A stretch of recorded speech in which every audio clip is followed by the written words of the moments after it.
Anna salata shifa'un lil arwah wal ashbah. Salat itu obat bagi ruh dan tubuh. Dari Sayyidina Abi Hurairah radhiyallahu ta'ala anhu diriwayatkan oleh Imam Ahmad, inna fis salati shifaan. Sesungguhnya di dalam salat itu ada obat. Jadi kalau mau berobat sakit badan, salat dulu, sembuhkan dulu konsep batiniahnya, baru nanti salat. Karena banyak sekali orang sakit bukan karena faktor luar, tapi karena alam ini dicipta karena Allah cinta kepada baginda Rasul sallallahu alaihi wasallam. Jika seseorang kenal Allah, kenal Rasulullah, maka dia masuk ke alam ini hormat kepadanya. Dia masuk ke alam barzakh, yang jaga alam barzakh pun respect kepadanya. Jika dia masuk padang mahsyar, maka yang di padang mahsyar bising. Secara ruhani kita ada karena ruhaniat Rasulullah. Maka Rasulullah, Nur Muhammad, ruhnya disebut Ahmad, disebut Ummul Arwah, induknya semua ruh. Muhammad, nurnya disebut Abul Arwah.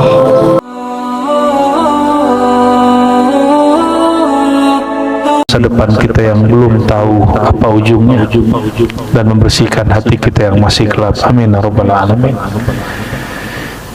Syukur ini tidak sempurna kecuali dengan berterima kasih dan berselawat kepada baginda Nabi Muhammad sallallahu alaihi wasallam. Maka bukan lagi sunnah, tapi wajib berselawat kepada Nabi Muhammad sallallahu alaihi wasallam, karena Allah berselawat kepada baginda Nabi sallallahu alaihi wasallam. Malaikat berselawat kepada Nabi Muhammad SAW. Jadi belum ada solat, Allah sudah berselawat. Belum ada solatnya hamba, Allah sudah berselawat kepada sang hamba. Itu yang saya maksud dulu. Solawat lebih wajib dari solat. Bukan berarti kalau ada solawat nggak perlu solat, bukan. Itu orang-orang nggak ngerti dan hasad, iri, dengki, memotong kajian tanpa ada maksud yang baik. Allah solat nggak, Bapak Ibu? Allah solat subuh nggak? Enggak, Allah nggak sholat, tapi Allah berselawat kepada Nabi Muhammad SAW. Maka solawatnya Allah mewajibkan dirinya berselawat. Wajibnya Allah itu lebih wajib dari wajibnya sholat kita. Itu maksud solawat lebih wajib daripada sholat. Jadi jangan salah paham. Kadang-kadang ini zaman orang belum dengar kajiannya, cuma lihat judulnya sudah langsung menyimpulkan sesat. Zaman yang berfatwa hari ini tidak hanya ulama, maka saya apresiasi pengurus masjid, ya, takmir, apalagi Kiai Haji Abdurrahman yang berani mengambil sikap lalu nulis di depan gerbang itu akidah Ahlussunnah Asy'ariyah Maturidiyah bermazhab Syafi'i bertasawuf Imam Ghazali, ya, dan itu satu pendirian yang luar biasa. Al-Azhar begitu, Bapak Ibu. Al-Azhar seperti itu.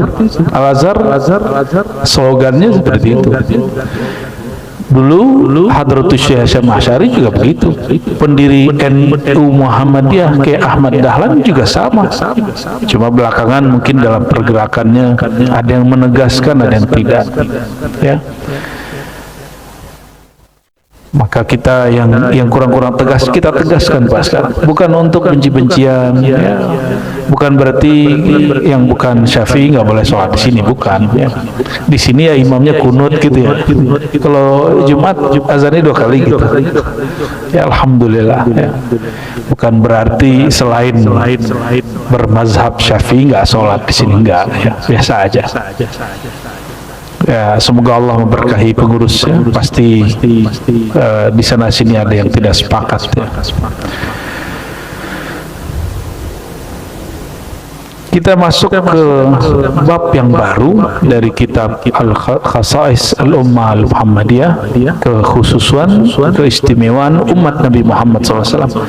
Semoga kitab ini sudah ada yang terjemah dari tim Rusaifah, ya, tim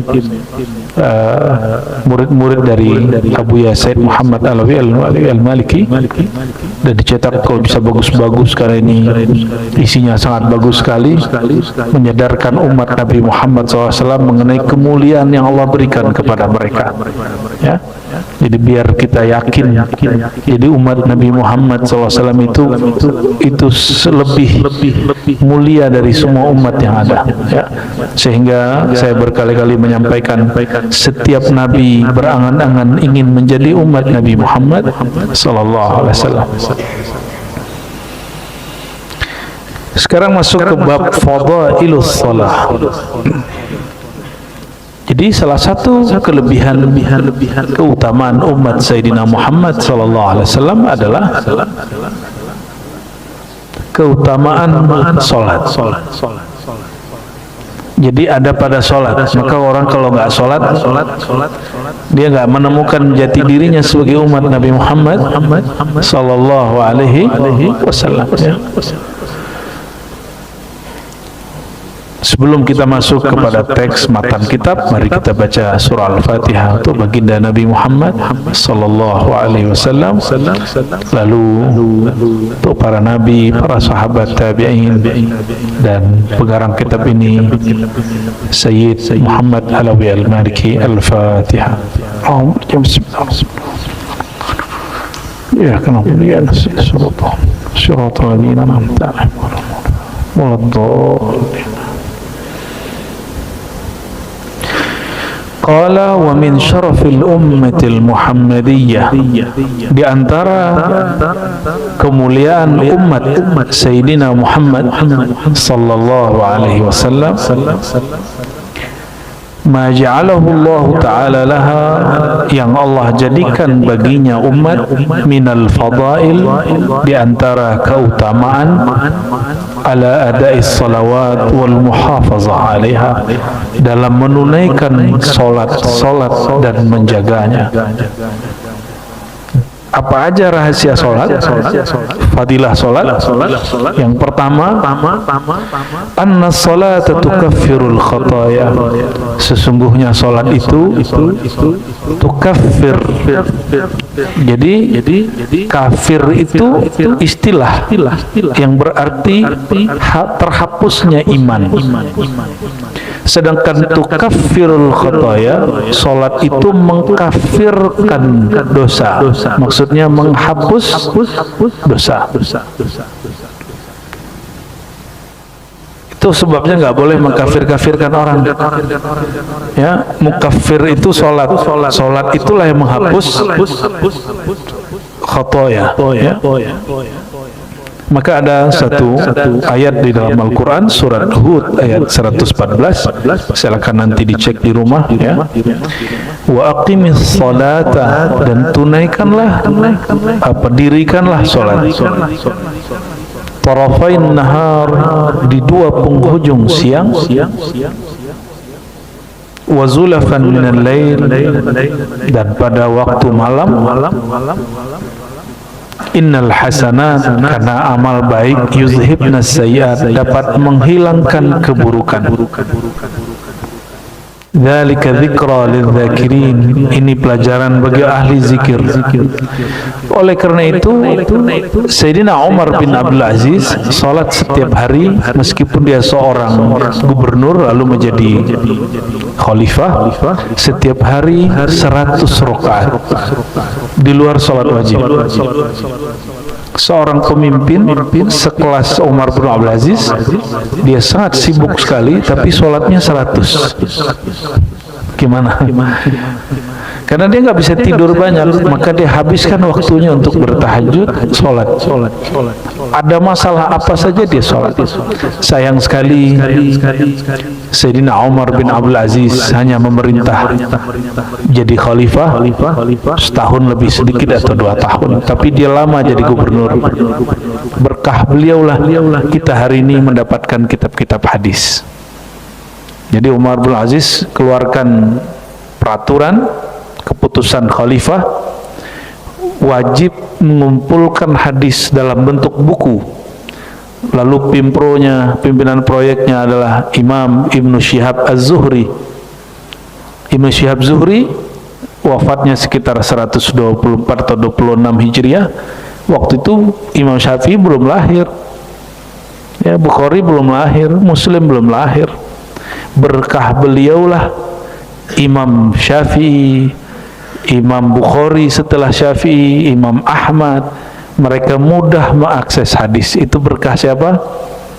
Keputusan Umar bin Abdul Aziz, yang kemudian memerintahkan sahabat dia sendiri sesama santri dulu, yaitu Ibnu Syihab Zuhri.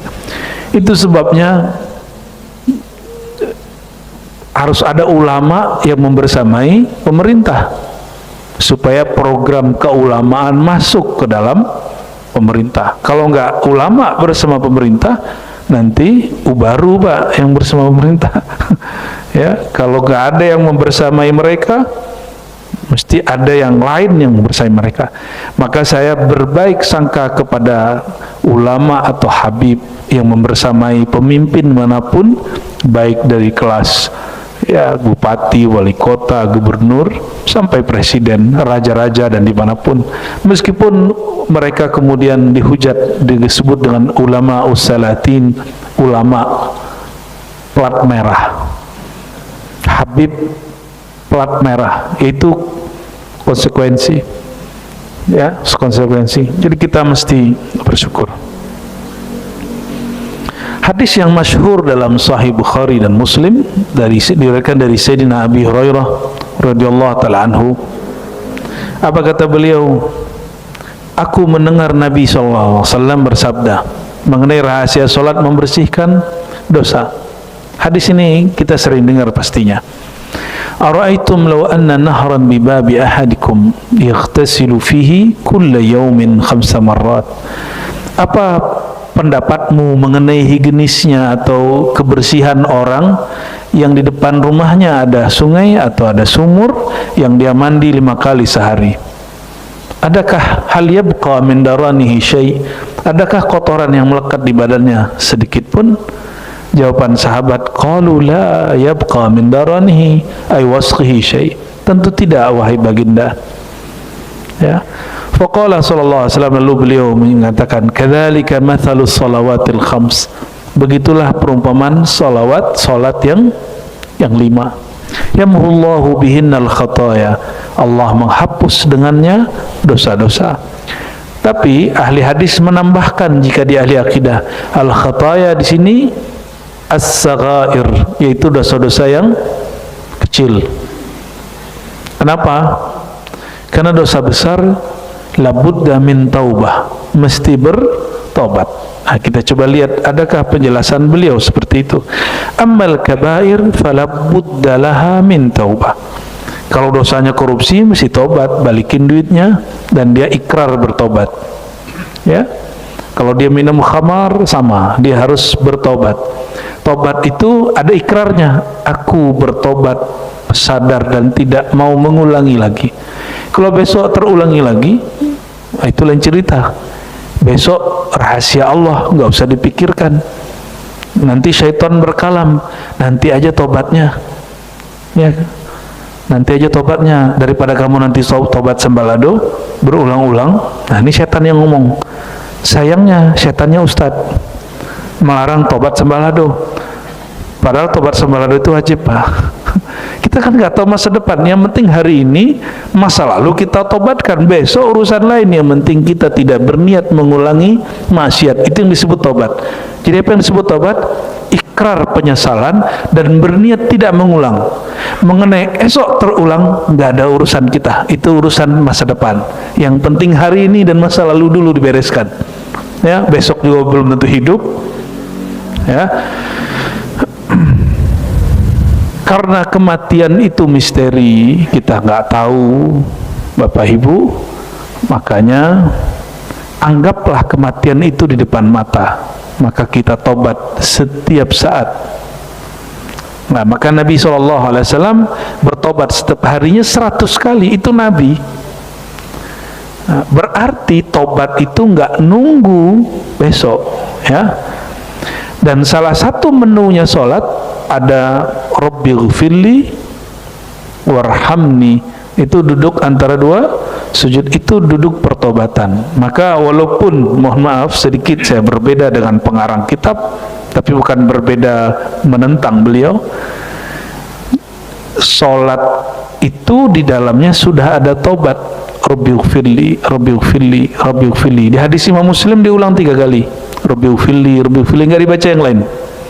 Maka itu sudah tobat.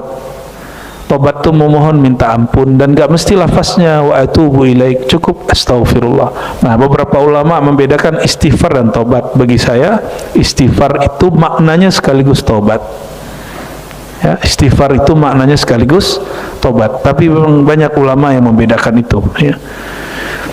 Nah, inilah rahasianya kenapa dosa-dosa diampuni, ya. Dosa-dosa diampuni. Kalau orang mengikrarkan dosanya di dalam sholat, berarti dia sudah tobat di dalam sholatnya, ya. Jadi kalau duduk antara dua sujud, jangan buru-buru. Sebut Rabbighfirli itu pelan-pelan dan diulang-ulang.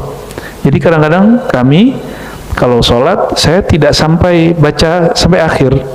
Rabbighfirlinya diulang-ulang. Rabbighfirli, ya Allah ampuni aku. Rabbighfirli, Rabbighfirli, ya. Kadang-kadang kita baru 3 kali, imamnya sudah sujud, ya. Kadang-kadang kita baru nyampe warhamni, rahmati aku, imamnya sudah sujud. Karena saya baca Rabbighfirli itu betul-betul kita resapi, ya Allah ampuni hamba, gitu, ya. Seorang hamba yang kenal Allah, maka dia minta ampun kepada Allah bukan hanya karena dosa zahir, tapi juga dosa batin. Batin kita ini nggak selalu bersih, maka ulang Rabbighfirli pertama dosa yang zahir, Rabbighfirli kedua dosa yang batin, Rabbighfirli ketiga dosa yang disadari dan tidak disadari, gitu, ya. Nah, sayangnya pengajaran di sekolah-sekolah dan pesantren sebagian bacaan itu kaku, mesti segitu-gitu aja. Rabbighfirli waliwalidayya, Rabbighfirli warhamni wajburni warzuqni, gitu, ya. Padahal ada berbagai macam cara dalam sholat, dan itu semua ada dalam kitab sahih Bukhari, Muslim, Abu Daud, Tirmizi dan lainnya.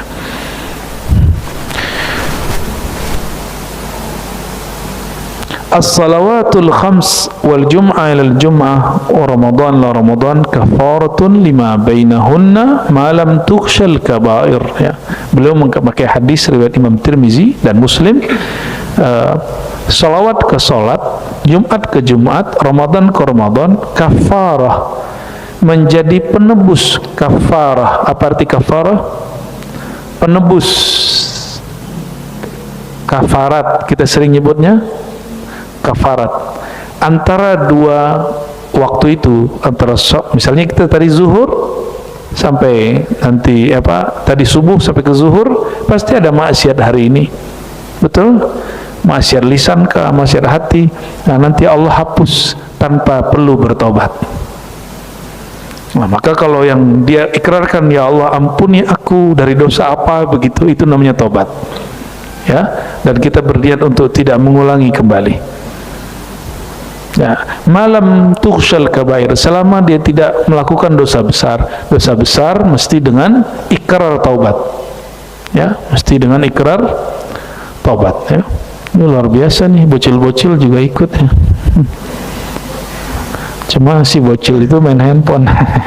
Ya nggak apa-apa, ya. Yang penting dia ikut ngaji, biar di alam bawah sadarnya ada pengajian. Saya dulu seperti itu. Saya kalau dulu ngaji sama bapak saya di bawah, habis itu saya tidur. Tapi saya tidur dalam memandang sang guru yang mengajar. Kita lihat ketiduran, gitu. Yang gede aja ketiduran, nih baru tidur 1,5 jam soalnya. Alhamdulillah. Inna lillahi malakan. Ada sebuah hadis riwayat Imam Tabarani, hadisnya hasan, ya. Allah memiliki malaikat. yunadi inda kulli shalah, yang dia berseru dan dia berkalam setiap kali jam sholat. Berarti kalau 5 waktu 5 kali. Apa kata dia? Kata malaikat, ya bani Adam, wahai manusia, kumu ila niranikum allati awqattumuha fa'atfihuha. Bangunlah kalian, segera kalian datang kepada kesalahan-kesalahan api neraka yang kalian hidupkan, nyalakan, fa'atfihuha, lalu padamkanlah dia dengan salat. Ya. Jadi ini perkataan malaikat. Perkataan malaikat, kumu, berdirilah kamu ila niranikum, kepada nerakamu yang kamu telah nyalakan. Neraka di situ dosa. Ya. Nerakanya pemaksiat itu mulai terasa dengan gelisah. Maka tidak ada orang yang bermaksiat merasakan nyaman. Dia senang merasakan kenikmatan syahwat, tapi batin dia sebenarnya gelisah. Koruptor itu senang ngambil duit, tapi batin dia gelisah nggak? Gelisah. Dan maksiat paling ringan adalah lalai kepada Allah. Dan orang yang lalai kepada Allah pasti gelisah, walaupun sholatnya banyak.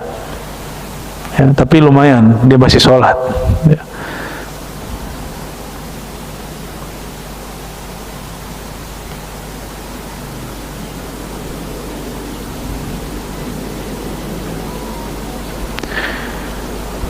Abu Umamah, ya, didatangi oleh Abu Muslim At-Taghlabi, ya, di halaman 61. Wa huwa fil masjid, dia di dalam masjid. Lalu Abu Muslim At-Taghlabi mengatakan, wahai Abu Umamah, ada seseorang, inna rajulan haddatsani anka, ada orang meriwayatkan kepadaku, katanya ini ilmu darimu. Nah, ini namanya konfirmasi. Bolehkah konfirmasi? Ini salah satu tradisi ahli hadis, itu sangat dianjurkan. Annaka sami'ta Rasulullah sallallahu alaihi wasallam, bahwa engkau mendengar Nabi Muhammad sallallahu alaihi wasallam berkata. Jadi Abu Muslim dengar dari seseorang, seseorang ini dapat ilmu dari Abu Umamah. Abu Umamahnya masih hidup. Ini namanya mengkonfirmasi. Dan yang kedua disebut mencari sanad yang lebih dekat kepada baginda Rasulullah SAW. Nah, ini namanya sanad ali, bahasa Arabnya, sanad yang tinggi, yang dekat kepada Nabi Muhammad SAW. Lalu kata orang ini, yang aku dengar dari orang itu benarkah wahai Abu Umamah? Apa yang aku dengar? Man tawadda'a, Nabi bersabda, siapa yang berwudu, membaguskan wudunya. Membaguskan wudu bukan berarti mubazir air. Jadi teman-teman saya di Eropa, di Australia, itu yang ngurus masjid kaget melihat orang Indonesia pertama kali datang ke sana, kalau wudu airnya ngucurnya gede. Ya, apalagi kalau hari Jumat. Kalau hari Jumat kita kebiasaan air melimpah sampai air udah banjir di Jakarta. Makanya biasa kerannya gede-gede. Padahal sunnahnya mengeluarkan air dikit-dikit sekali, nggak usah banyak-banyak. Karena wudhu itu tidak mesti kemudian mengguyur muka. Ini cukup menyampaikan air yang sejuk ke wajah. Ya, kalau mau nyuci wajah ya pakai di waktu yang lain lah. Ya. Jadi membaguskan wudhu artinya menyampaikan air ke semua wilayah anggota wudhu, bukan membuang air banyak-banyak. Coba Bapak Ibu hitung, saudara-saudariku, ketika kita wudhu, banyakkan air terpakai atau terbuang? Jujur, itu tanda wudhunya dengan syaitan. Karena syaitan temannya adalah orang mubazir. Mahal loh Pak, PDAM itu di masjid-masjid di Indonesia, di Jakarta itu betul-betul banyak boros. Dan seandainya umat diedukasi, ini kan mereka ngomong gini, paling saya doang. Setiap hari ada di 1 jam mungkin ada 100 orang sholat. berarti ada 100 orang yang melakukan itu di masjid. Jika 5 waktu, berarti 500 kali dia melakukan itu di masjid. Berapa kubik tuh habis air? Ya. Wah, paling juga antar ini gitu. Itu kan kata-kata kita, ya. Nah, maka Bapak Ibu yang makan Allah, membaguskan wudu itu artinya menyampaikan air ke anggota wudu, bukan membuang-buang air. Jadi cara yang pas bagaimana? Buka sedikit saja lalu ambil seperlunya. Kalau di zaman Rasulullah SAW, Nabi itu dituangkan orang. Jadi Nabi dituangin, ada yang megangin. Jadi per dituang Nabi ambil. Jadi nggak ada air yang nyisa. Itu sisa yang Nabi pegang itu ada ngucur sedikit, ditampung lagi sama sahabat. Hadis Sahih Bukhari dan Muslim. Bekas air yang disentuh baginda Nabi Muhammad SAW itu ada dosanya nggak? Kalau saya yang wudhu banyak dosanya, jangan diambil. Dosa saya banyak. Tapi kalau bekas tangan Nabi SAW ada dosanya nggak? Nggak ada dosanya. Maka kadu ayyaktatilu, mereka hampir kayak berdesak-desakan, kayak orang saling bunuh-bunuhan. Begitu ungkapan balaghah, mubalaghah dalam bahasa Arab. Ya, dalam Sahih Bukhari. Namanya tabarruk, mengambil berkah. Nah, itulah yang dimaksud tasawuf Imam Ghazali. Jadi tasawuf Ghazali itu diambil dari hadis-hadis yang sahih. Tabarruk itu bab cinta. Tasawuf itu mengajarkan cinta. Kira-kira pakai akal kita yang pendek ini ambil bekas air orang lain, tapi di bab cinta itu ada. Ya. Tasawuf itu begitu-gitu, bab cinta. Ya. Nabi SAW cinta kepada Sayyidah Aisyah. Maka Aisyah waktu minum dilihat bekasnya mana, bagian bekas itu beliau minum di situ. Indah nggak tuh? Ya. Jangan pikirin bau jigong kan, ya. Ini bab cinta, ya. Sayyidah Aisyah itu harum. Maka Sayyidah Aisyah setiap kali Nabi mau pulang, beliau ada kesturi khusus yang boleh kena kulit. Jadi dia ada kain basah, dia tempelkan lalu diginin ke wajahnya. Jadi ketika Nabi SAW mendekat, Nabi mencium Sayyidah Aisyah, Nabi mencium bau aroma kesturi. Jadi ini dalil boleh pakai bedak, Bu. Ini saya kasih dalilnya. Biar makainya untuk sang suami. Ya. Untuk yang belum punya, niatkan untuk menjaga wajah untuk siapa yang ditakdirkan mendapatkannya. Ya. Karena wajah ini kan anugerah dari Allah Subhanahu wa taala. Faghasala yadayhi wa wajhah. Lalu baginda Nabi SAW mengatakan, orang yang berwudu membaguskan wudu, mencuci tangannya, cuci tangan, lalu mukanya, mengusap kepalanya, telinganya, ya, maka kepala telinga satu paket sampai kaki, ya, semua qama ila shalah. Lalu dia salat, berdiri berangkat salatun ila salatin mafruḍah, salat wajib. Ghafarallahu lahu fi dzalikal yaum ma mashat ilaihi rijlah wa qabadat alaihi yadah. Ya, Allah ampuni dosa dia, ya, selama dia jalan, tangannya bergerak, menggenggam, ya, dan telinganya mendengar. Wa nazarat ilaihi ainah, matanya memandang sejauh matanya memandang. Wa haddasa bihi nafsahu min su, atau dosa yang muncul dari dalam dirinya, dosa batin. Jadi tangan yang nakal, kaki yang salah langkah, telinga yang mendengarkan aib orang, mata yang melihat dengan merendahkan orang, melihat aurat, ya, dan juga di hatinya ada angan-angan yang buruk, ya. Buruk itu nggak mesti menginginkan keburukan bagi orang lain. Mengangan-angankan syahwat di hati yang tidak halal itu juga haddasa bihi nafsahu min su. Kita melihat lawan jenis lalu kita membayangkan yang nggak pantas kita bayangkan, itu masuk haddasa bihi min su. Ya, kita membiarkan diri kita bersyahwat secara batin. Nah, hati-hati, ya, hati-hati di situ. Faqala Abu Umamah, karena Abu Umamah ditanya, dikonfirmasi benarkah ini, apa jawaban beliau? Wallahi qad sami'tu min Rasulillah sallallahu alaihi wasallam mirara. Demi Allah wahai Abu Muslim Taghlabi, aku mendengar itu berkali-kali dari baginda Nabi Muhammad sallallahu alaihi wasallam, ya. Dari Abu Ayyub Al-Ansari radhiyallahu taala anhu, anna Nabi sallallahu alaihi wasallam yaqul inna kulla salatin tahuttu ma baina yadayha min khati'ah. Salat, antara salat menggugurkan dosa antara keduanya. Wa min dzalika. Nah, jadi yang pertama apa? Salat itu menghapus dosa. Yang kedua, apa rahasia dan keutamaan salat? Anna salata tarfa'ud darajat. Salat itu mengangkat derajat. Mengangkat derajat.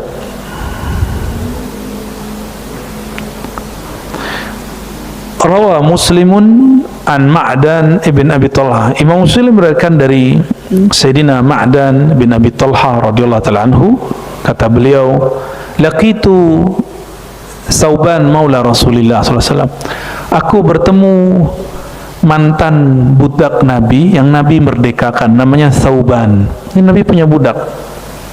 Orang punya budak berarti Nabi itu kaya, ya, berkecukupan lah. Tidak seperti yang diceritakan banyak orang tentang Nabi, bahwa Nabi itu miskin. Itu Imam Subki mengatakan orang begini sul adab kepada baginda Nabi Muhammad SAW. Bagaimana mungkin orang yang punya kendaraan paling bagus di zamannya, yang mempunyai pasangan lebih dari satu dan bisa menafkahi semua dengan cukup, itu disebut miskin? Yang miskin itu antum. Ya, satu doang. Ya, Pak Kiai itu miskin, ya. Orang Arab itu sering ngomong gitu, miskin, kasihan deh lo. Jadi miskin itu bisa diartikan kasihan gitu. Saya dulu waktu belum nikah, guru saya Syekh Taufik bilang, lam tatazawwaj la ya Sayyidi. Apa katanya? Ente belum nikah. Waktu itu umur saya baru 20 tahun. Ya, belum, wahai Tuan Syekh. Miskin gitu. Ente miskin. Ya, baru 20 tahun nikah, ya. Nanti pernikahan dini lagi, ya. Laqitu Sauban, aku bertemu mantan budak Nabi Muhammad SAW yang beliau merdekakan. Jadi Nabi punya budak, budaknya nggak jadi budak, Pak, jadi guru. Gimana tuh? Nabi punya budak, budaknya jadi guru besar, sekelas Ma'dan bin Abi Talha berguru kepada Sauban. Jadi guru. Jadi Nabi budaknya nggak diperbudak, apalagi istrinya.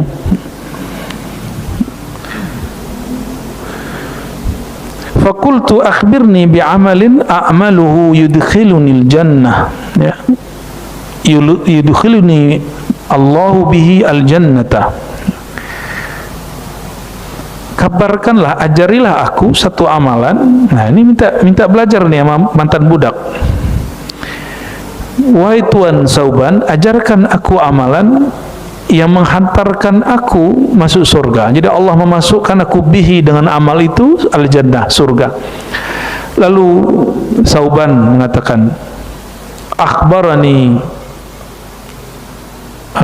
ini masih kalam dia, ya, akhbirni bi ahbil amalillah. Atau ada satu riwayat Ibnu Abi Talha bertanya, kabari aku amalan yang paling disukai Allah. Nah, pertanyaan mana yang paling disuka? Pertama apa kedua? Hei Sauban, ajarkan aku amalan yang membuat aku masuk surga. Atau yang kedua, wahai Sauban, ajari aku amalan yang membuat Allah cinta kepadaku, yang paling dicintai Allah. Mana yang lebih disuka? Pertanyaannya kedua. Wah, berhasil ngajinya. Berhasil ngajinya, kayak, ya. Kalau surga itu bisa maknanya bisa ambigu, bisa surga syahwat, bisa surga memandang Allah. Tapi kalau cinta itu sudah surga memandang Allah Subhanahu. Apa kalau cinta itu sudah surga ru'yah. Karena cinta, orang cinta itu surganya hanya ketemu. Orang-orang yang beramal karena cinta kepada Allah, mencari cinta Allah, a'tini mahabbataka, berikanlah aku cinta engkau ya Allah, maka orang ini akan diberikan hadiah surga, jannatu ar-ru'yah, surga memandang, bertemu Allah Subhanahu wa ta'ala. Bapak Ibu, pengen ketemu nggak dengan orang yang kita suka? Apakah itu pasangan, guru, atau teman? Benar nggak? Benar ya? Kita kadang-kadang datang jauh-jauh ke kota mana hanya ingin ketemu seorang guru yang kita suka, atau kita datang ke satu kampung hanya ingin ketemu teman yang dulu kita suka. Jadi suka itu menumbuhkan rindu. Penawar rindu itulah sholat. Sholat itu penawar rindu, ya. Maka beberapa ulama kalau sholat dia bisa nangis, itu nangis rindu.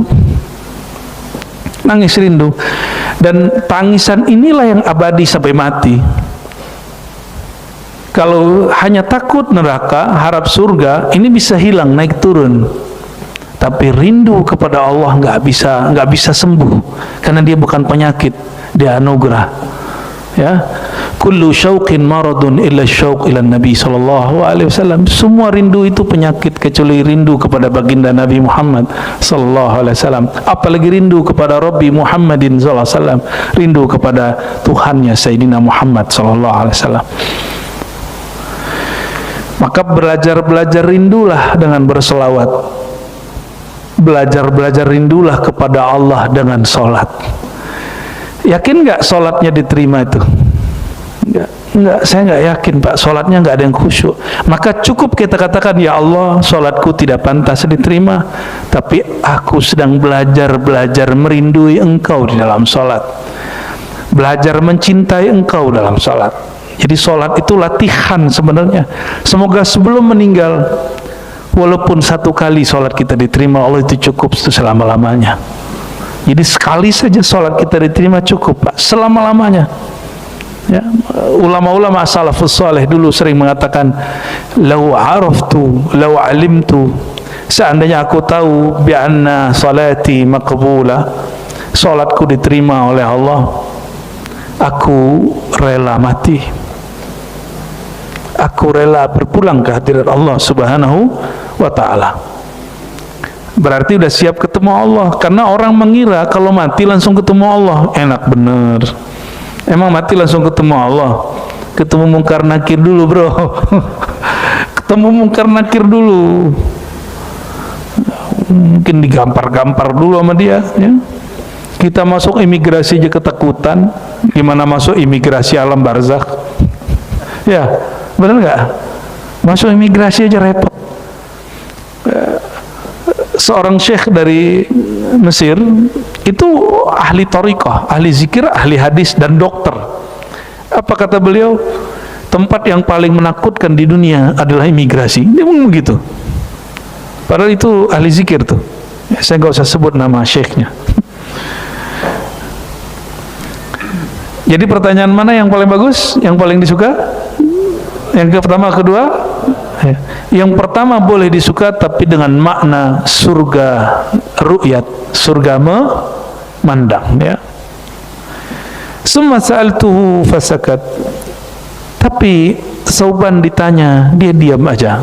Nah, ini dalil bahwa tidak semua pertanyaan mesti dijawab. Ada pertanyaan yang mesti didiamkan, ya.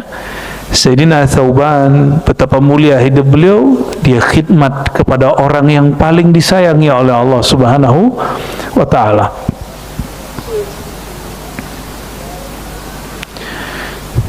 Ditanya lagi yang kedua kali, dia masih diam. Yang ketiga kali barulah dia jawab, sa'altu dzalika Rasulullah sallallahu alaihi wasallam. Ya, ternyata Sauban ini kalau ditanya tentang sesuatu yang berkaitan dengan Nabi, dia mau nangis, Pak. Dia rindu kepada Nabi Muhammad SAW. Maka dia ditanya begitu, dia diam. Dia langsung melihat Nabi seakan-akan nurnya ada di depan. Maka beliau mengatakan, aku juga dulu pernah bertanya hal begitu kepada Nabi SAW. Ternyata ini salah satu amal rahasianya Sauban. Amalan ini dilakukan banyak orang, tapi kesadaran beramalnya tidak banyak sahabat yang diberitahu.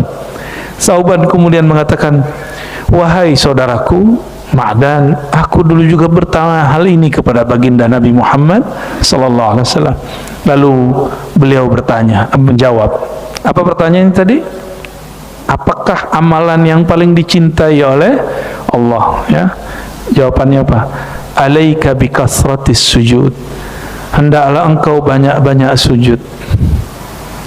Fa innaka la tasjudu lillahi sajdah. Tidaklah kamu sujud sekali saja illa rafa'akallahu biha darajah, melainkan Allah angkat satu derajatmu. Wa hatta biha anka khati'ah, lalu Allah gugurkan kesalahanmu. Masih ingat iblis dipecat dari keimaman surga karena dia tidak mau sujud. Maka yang sujud itu tetap bertugas sampai hari ini, berkhidmat untuk Bani Adam. Jadi Bapak Ibu, surga yang dulu Nabi Adam di sana, malaikat di sana, itu berlanjut sekarang urusannya di dunia. Malaikat dulu sujud ke Nabi Adam, maka hari ini siapapun yang mengamalkan amanahnya, tugas-tugas kemanusiaannya, malaikat akan respect kepada dia. Malaikat akan bantu dia. Itulah sujudnya malaikat kepada Bani Adam.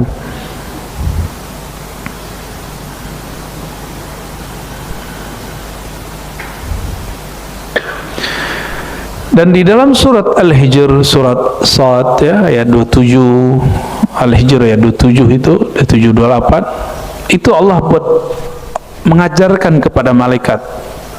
Ya, wa iz qulna lil malaikati, ingatlah ketika kami, atau wa iz qala rabbuka lil malaika, ingatlah ketika Allah mengajari malaikat. Apa yang diajari Allah? Tentang hakikat manusia. Jadi malaikat diajarkan yang disebut ma'rifatul insan, ma'rifat tentang rahasia manusia. Jadi kita ini punya rahasia. Disebutkan itu rahasianya dua. Pertama, penciptaan tubuh zahir manusia dari tanah, lalu batin manusia dari ruh, berasal dari ruh. Nah, ini saya mesti luruskan Bapak Ibu.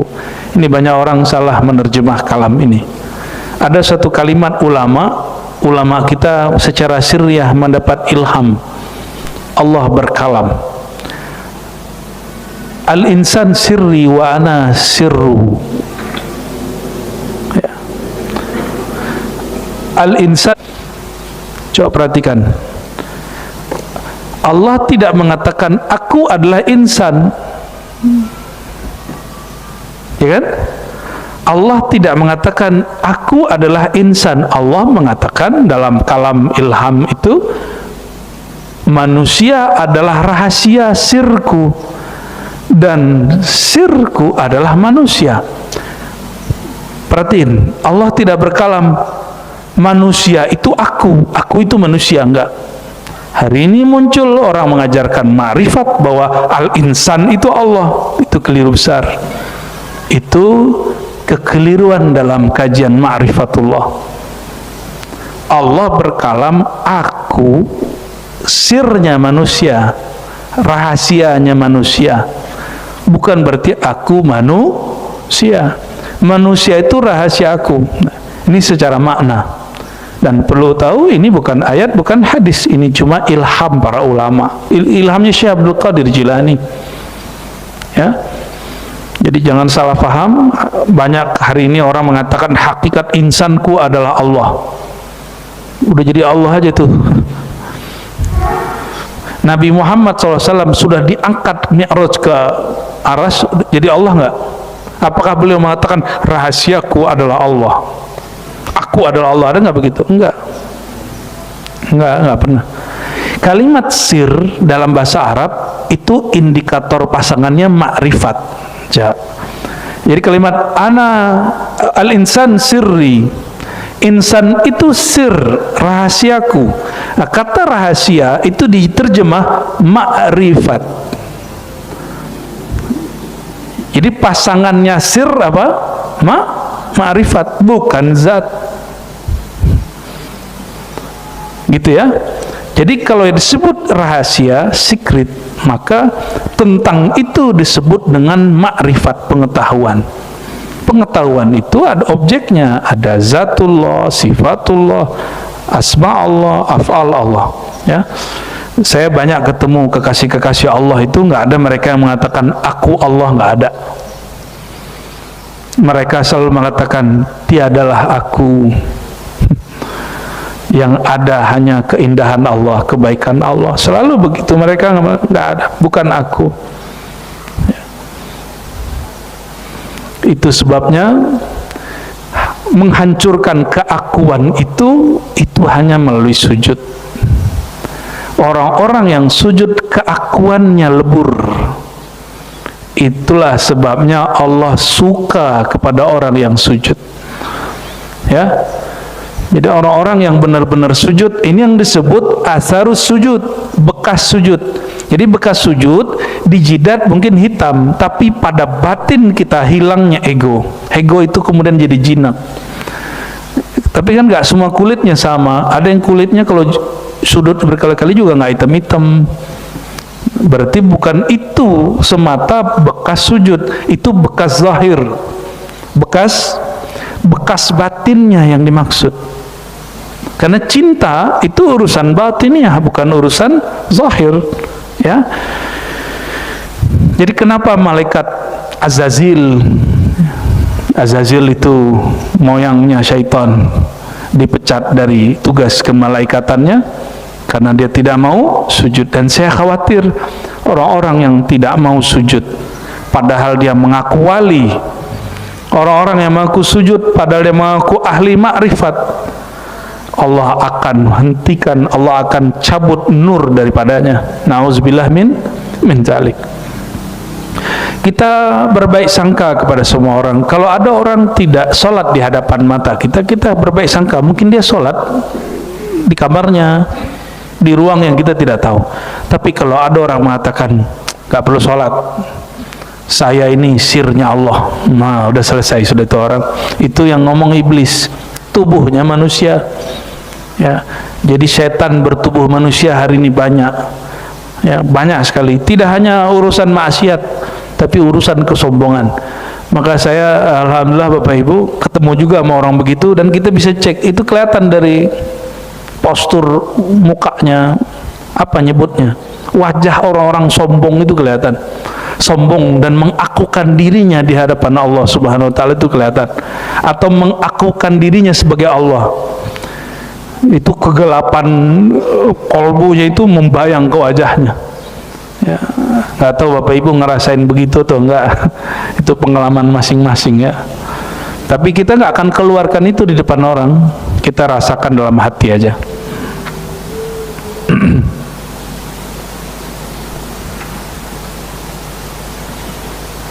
Hadis berikutnya sama, Ubadah bin Samit, ya.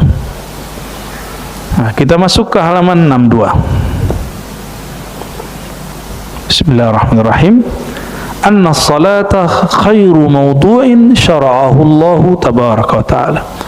Sesungguhnya salat itu sebaik-baik ketetapan yang Allah syariatkan. Ya, maudhu'.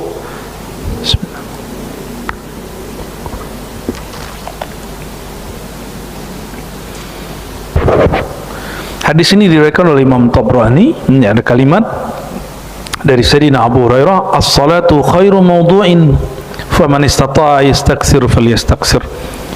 Maudhu' bisa diartikan wadah, tempat, atau bisa diartikan masbut, sesuatu yang ditetapkan. Salat itu sebaik-baik ketetapan yang Allah tetapkan bagi hamba, maka siapa yang sanggup perbanyaklah, ya. Intinya salat apa Bapak Ibu? Aqimis salata li dzikri. Bukan berarti kalau sudah zikir nggak perlu sholat. Dirikan sholat untuk zikir. Ini kelompok kebatinan ngomongnya apa? Saya kan sudah zikir, ngapain sholat? Nah, ini versi kedua nih. Kalau tadi versi keakuan, sekarang versi zikir eling. Ya, makomnya lebih rendah dikit lah dari yang tadi. Tadi kan ngerasa akunya itu Allah. Kalau sekarang ngerasanya saya sudah eling. Dirikanlah sholat untuk mengingat aku. Kan udah sampai di mengingat aku, ngapain lagi sholat? Kan begitu katanya. Yang mengingat itu batiniah kita. Tubuh ini perlu dia sujud. Jadi kalau sayang kepada tubuh ini, sujudlah. Tubuh ini makanan dia sujud. Nah, dalam batin itu merasakan menyembah yang kita sujud. Ya. tadi kisah di surah Al-Hijr, Allah buat pengumuman kepada malaikat, hai malaikat, si manusia itu diciptakan dari tanah, tapi ruhnya dari hembusanku. Faqa'u lahu sajidin. Ketika malaikat tahu hakikat insan itu hembusan Allah, baru mereka sujud. Mereka langsung sujud. Oleh karena itu, baginda Nabi Muhammad SAW mengatakan, solatlah kamu seperti engkau melihat aku solat. Jadi sejauh apa seseorang kenal Nabi Muhammad SAW, sejauh itu dia nanti akan mampu sering-sering sujud kepada Allah Subhanahu Wa Taala. Maka sujud kita tidak diterima kecuali mengikuti sujud baginda Nabi Muhammad SAW. Ya. Nah, maka kembali kepada ini kekhususan umat Sayyidina Muhammad SAW. Ada orang sujud tapi dia nggak sholat, dia awali takbir sampai salam. Masuk gak tuh? Sujud aja. Masuk gak? Oh, berarti dia cuma ngambil amal hakikat tapi nggak mau bersyariat, nggak masuk juga. Mengamalkan syariat itu pertanda kita meleburkan keegoan diri ini pada syariat Nabi Muhammad SAW. Ya, mau marifat setinggi langit, setinggi aras, tapi nggak mau sujud, karena amalan sujud itu dijemputnya ke aras. Dulu saya mengira Nabi SAW sholat, mengajarkan sholat itu oleh setelah melihat malaikat sholat sujud, ada yang sujud ruku di langit. Tapi setelah mengerti ma'rifat mi'raj, ternyata sholat itu bukanlah Nabi meniru malaikat, tapi malaikat meniru sang Nabi Muhammad SAW. Gitu, ya. Malaikat menirukan Nabi Muhammad SAW. Jadi ketika Nabi mengatakan tadi, sholatlah kamu seperti kamu melihat aku sholat, Nabi tidak hanya berkalam kepada manusia, Nabi juga berkalam kepada malaikat dan jin. Ya.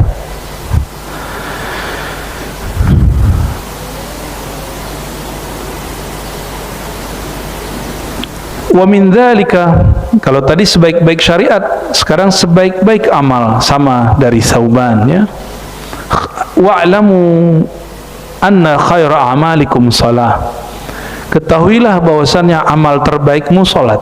Maka orang-orang terbaik di alam ini itu orang-orang yang paling bagus salatnya. Bukan paling banyak, paling bagus.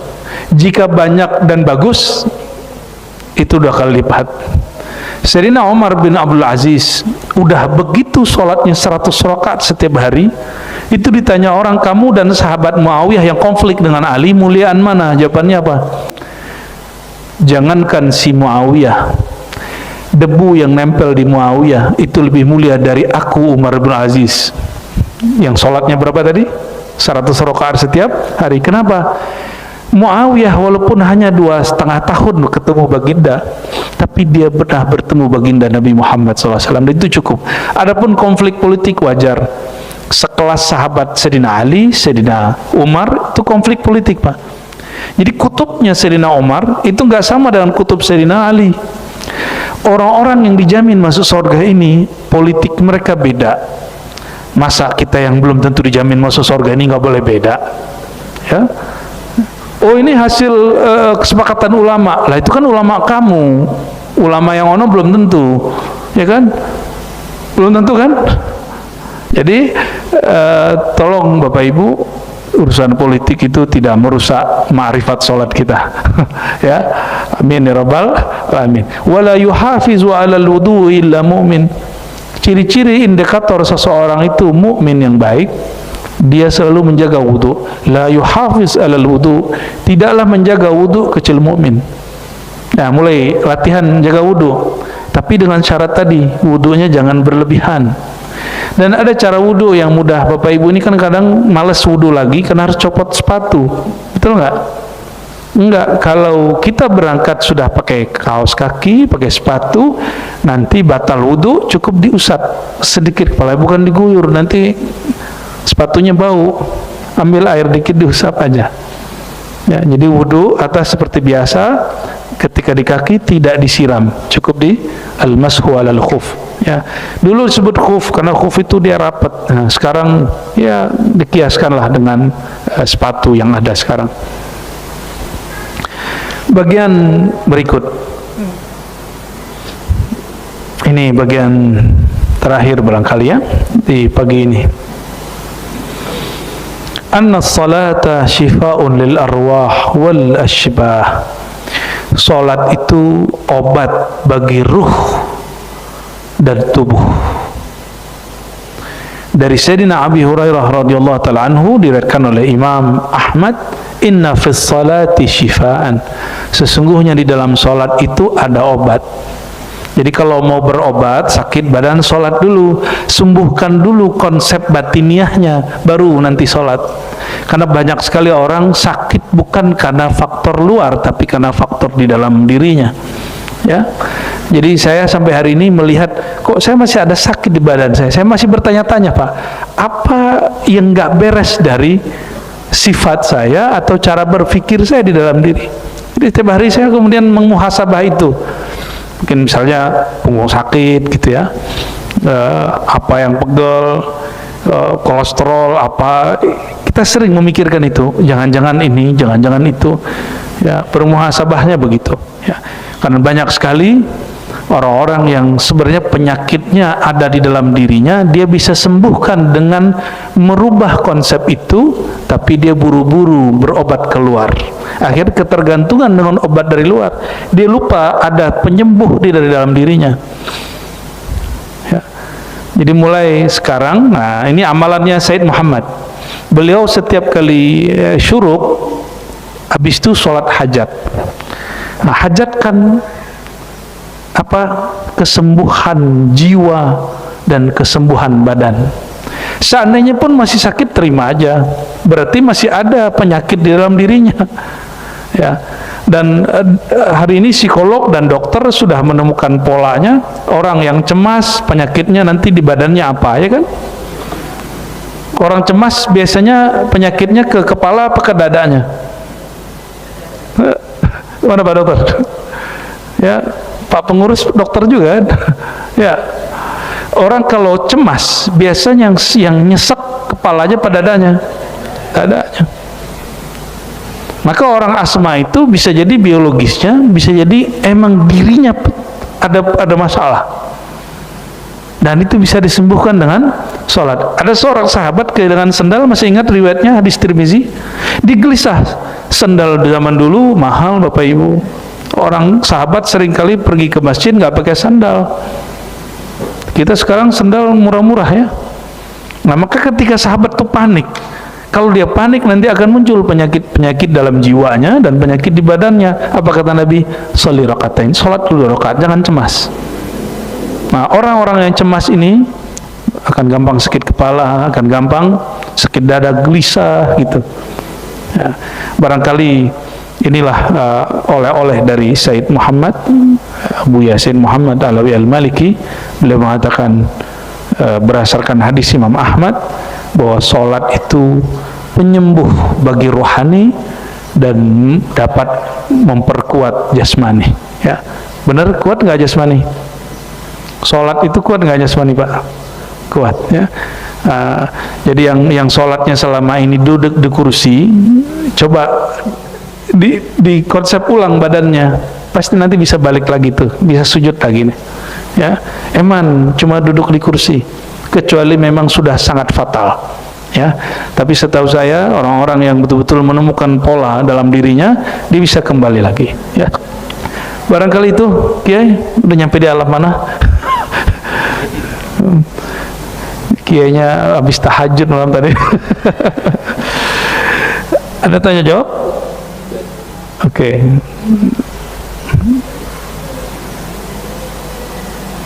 Dari ibu dulu ya, kelihatannya ibu semangat. Oke, silahkan ibu. Dibantu tuh mic-nya, Mas Andri.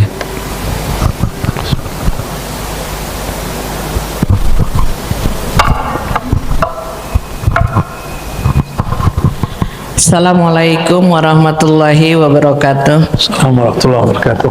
Buya, saya mau bertanya tadi setelah sholat suruk untuk mengobati diri sendiri lah minimal gitu kan. Berarti tadi mengadakan sholat hajat. Niatnya itu diniatkan untuk kesembuhan kepada badan kita gitu.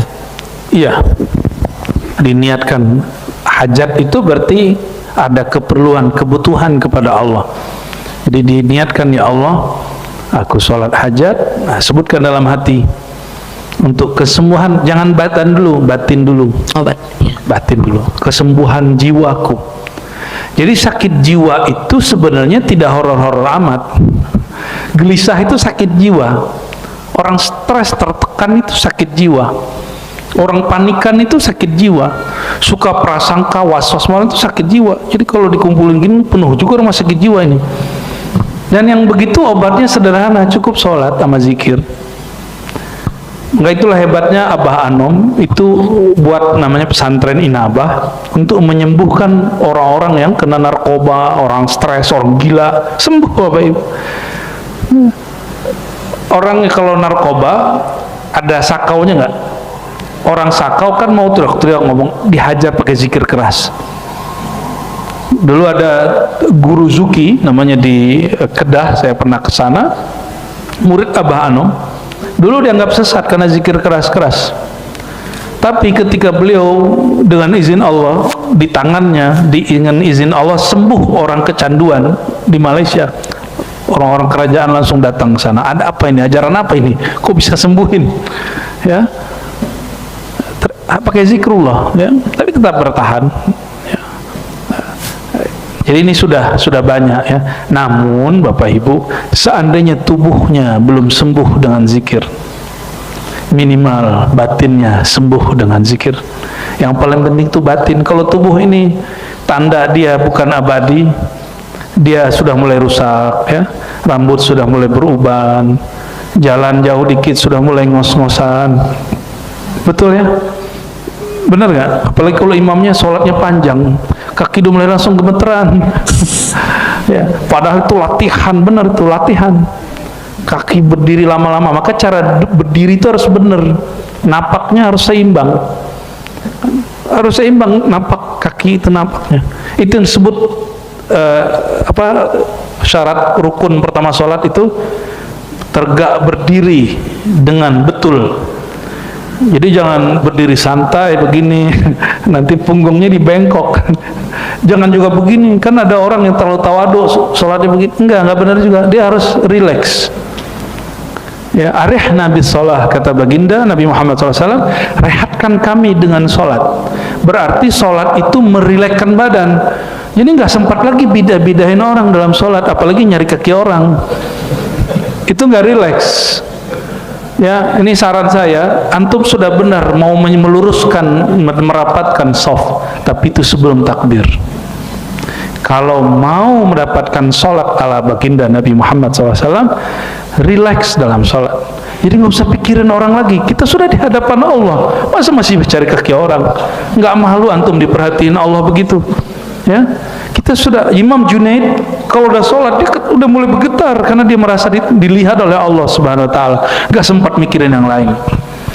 Kiai pernah dulu diperhatiin cewek cantik dan kita suka sama dia, gak sempat mikirin yang kanan. Disapa sama dia, yang lain nyapa, yang kita dengar suara dia doang. Itu kekuatan cinta itu. Ya, kita takut. Takut orang cinta itu takut terlihat jelek. Benar nggak? Kita mau ketemu orang yang kita suka, kita takut terlihat jelek. Maka takutnya para pecinta bukanlah takut. Takutnya para pecinta itu segen. Kalau takutnya orang-orang yang menganggap sholat itu beban, itu beda. Jadi kalau ngaji kitab Al-Khasais, ya, ngaji kitab Hikam, sholat itu bukan lagi beban. Sholat itu media cinta kepada Allah Subhanahu wa Ta'ala. Ya, gitu Bu ya. Jadi silakan diniatkan. Niat nggak mesti bahasa Arab. Allah mengerti bahasa Ibu. Yang penting sholatnya pakai bahasa Arab. Jangan Gusti Allah Maha Besar. Ya Allah, nggak nyambung deh. Ya, Dari bapak-bapak satu. Ini satu lagi. Oh, satu lagi Ibu. Ya, Ya, silakan diatur. Bismillahirrahmanirrahim. Assalamualaikum warahmatullahi wabarakatuh. Assalamualaikum. Buya, saya mau tanyakan tadi ada suatu hadis anna sholata khairum min amal. Kerjakan sholat nih ya Buya. Nah di sini dari Abul Hasan Asy-Syadzali pernah saya dengar dari Abuya, ya Allah ya Azim ya Halim ya Alim anta Rabbi wa ismuka Habbi sampai selesai ya Buya. Yang saya mau tanyakan di sini, ketika kita zikir kolbu Buya, berarti kan kita memejamkan semua ya Buya, hanya ada di kolbu saja. Setelah itu kita zikir, kemudian karena kita manusia, sifat manusia itu pasti ada Buya, sifat kantuk dan lain sebagainya. Nah ketika kita sedang berzikir, kolbu kita kan kalau sudah kita ngantuk tuh hilang Buya. Nah terus bagaimana, yang mau saya tanyakan, apakah kita lanjut setelah kita bangun, apakah kita berhenti sudah sampai di situ Buya? Sekian dari saya, kurang lebihnya mohon maaf, billahi taufiq wal hidayah. Wassalamualaikum warahmatullahi wabarakatuh. Assalamualaikum. Itu dulu ada seorang mursyid namanya Syekh Rajab Dib An-Naqsyabandi, mursyid Thariqah Naqsyabandiyah, hafiz Quran, pakar ilmu syariah. Beliau lanjut Syekh Kaftaru, Ahmad Kaftaru. Beliau pernah membahas tentang an-naumu fi dzikr, tertidur dalam zikir. Itu ada babnya.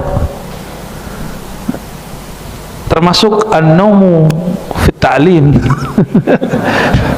Termasuk itu ya. Antum coba aja nanti, kalau nggak niat tidur, tapi niatnya ngaji tapi tertidur, nanti bisa mimpi ketemu Rasulullah lagi ngaji. Yang dilihat bukan guru, nanti Rasulullah yang duduk di depan. Karena hakikatnya yang ngajar ilmu begini itu Rasulullah SAW. Maka ulama yang mengajarkan ini diharapkan mereka jadi pewaris Rasulullah SAW. Ya. Jadi ada bab tertidur dalam zikir. Nah, tertidur dalam zikir itu bukanlah tertidur yang biasa, itu tidur yang spesial. Jadi kami alhamdulillah pernah diizinkan Allah merasakan tidur dalam waktu yang pendek terasa panjang, panjang terasa pendek, itu berkat zikir kolbu. Ya, 2004 itu saya dulu mau ada acara dengan teman-teman ke puncak, tapi kita mau start di Ciputat. Mau berangkat 10 menit lagi, badan saya capek sekali. Lalu kita instruksi ke badan, wahai tubuhku, wahai jiwaku, kamu tidurlah sebentar. Lalu saya zikir 5 menit, badan saya berkeringat, baju saya basah, bangun, tapi rasanya kayak tidur 3-4 jam. Seger lagi. Itu Allah panjangkan waktu 5 menit terasa 3, 4, 5 jam. Nah, dulu waktu saya masih remaja sekali, umur 14-13 tahun, lalu lagi suluk, lihat jam masih jam 11. Waduh, masih jam 11, subuhnya lama ini. Tapi kalau mau zikir kayaknya ada kelelahan karena sudah sekian hari riyadhah. Tapi saya patuh aja sama guru, kita zikir. Di dalam zikir ya, tertidur mulai dari jam 11 sampai sebelum subuh. Rasanya 5 menit, padahal tertidurnya dari jam 11 sampai sebelum subuh. Pernah ngalamin Pak begitu? Allah pendekkan malam itu. Oh, disinilah makna hadis qudsi, anad dahru la tasubbud dahr. Akulah pemilik waktu. Suka-suka sang pemilik waktu, mau dia panjangkan yang pendek, dia pendekkan yang panjang. Ya, sama Bapak Ibu. Coba dari tadi zikir, saya suruh nih zikir la ilaha illallah dari tadi jam 8 sampai sekarang, pasti 15 menit lihat jam, lama bener nih, kapan selesainya nih. Ntar setengah jam lihat lagi, kapan jam. Tapi kalau diajarkan satu ilmu dan kita menyimak, tahu-tahu udah 1 jam aja dan tidak terasa. Maka salah satu cara untuk memberkahi waktu, isilah waktu dengan terhubung kepada Allah melalui ilmu, ngaji. Baca buku sendiri capek, Pak. Buku ini terlalu biasa kalau dibaca sendiri, tapi kalau disimak dari guru, dia jadi spesial. Jadi kalau baca sendiri aja kita lelah. Makanya seneng kan didongengin kan? Ya.